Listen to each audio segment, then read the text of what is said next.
In the fall of 1777, King George's strategy in North America was not going as planned. General John Burgoyne was still struggling down the Hudson in his campaign to split America in half. But his expedition had already lost 1,000 men. In mid-September, less than 40 miles from his goal of Albany, Burgoyne, with 6,000 regulars, crossed the Hudson at Saratoga.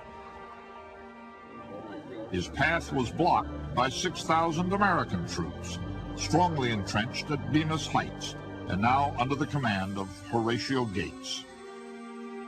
Gates had been joined by the legendary rifleman Daniel Morgan. He organized a company of riflemen for service in the Continental troops. And these were riflemen from the Virginia frontier who were crack shots. And they began to practice, and people came to see them, and the press reported absolutely remarkable skill. And it was a little bit reminiscent of the story of William Tell in Switzerland, the national hero, who could shoot an apple with his bow off his son's head. These men shot apples off the heads of their friends. They were that good. On September 19th, near the American camp at Bemis Heights, Morgan's riflemen were ready for a fight. They soon found one. The Redcoats advanced. For 3 hours, Gates did nothing. Finally, at noon, he sent out Daniel Morgan's riflemen.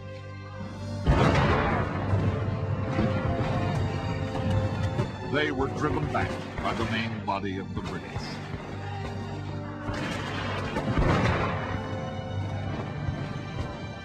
Using tactics borrowed from the Indians, Morgan now positioned his men throughout the woods, even in the trees. 11 more American regiments, 4,000 men, swarmed across Freeman's Farm. Such an explosion of fire I had never had any idea of before. And the heavy artillery, like great peals of thunder, almost deafened us. Lieutenant William Digby. By dusk, Burgoyne held the field, but at a cost of nearly 700 men, a third of his soldiers who fought that day. Still refusing to retreat, Burgoyne on October 7th led 1,500 of his best troops toward the American line at Bemis Heights. The British were outnumbered more than 2 to 1. Burgoyne ordered a withdrawal, but the aide sent to deliver this message was shot. The fighting went on. Burgoyne's army was decimated. 600 troops killed, wounded, or captured.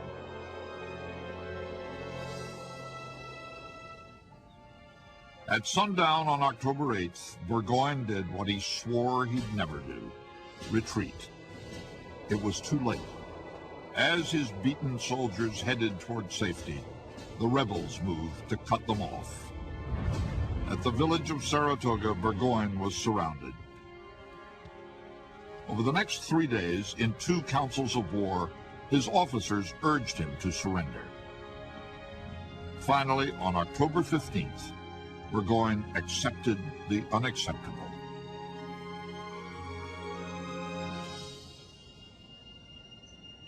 On October 17th, the sun came out for the first time in 9 days. Burgoyne had been wearing the same clothes for 2 weeks, in spite of bullet holes in his hat and waistcoat. To surrender his army, he changed to his finest scarlet uniform. General Burgoyne saluted his conqueror and said, "The fortune of war, General Gates, has made me your prisoner." As the British soldiers began to surrender their arms, the American soldiers sympathetically averted their eyes.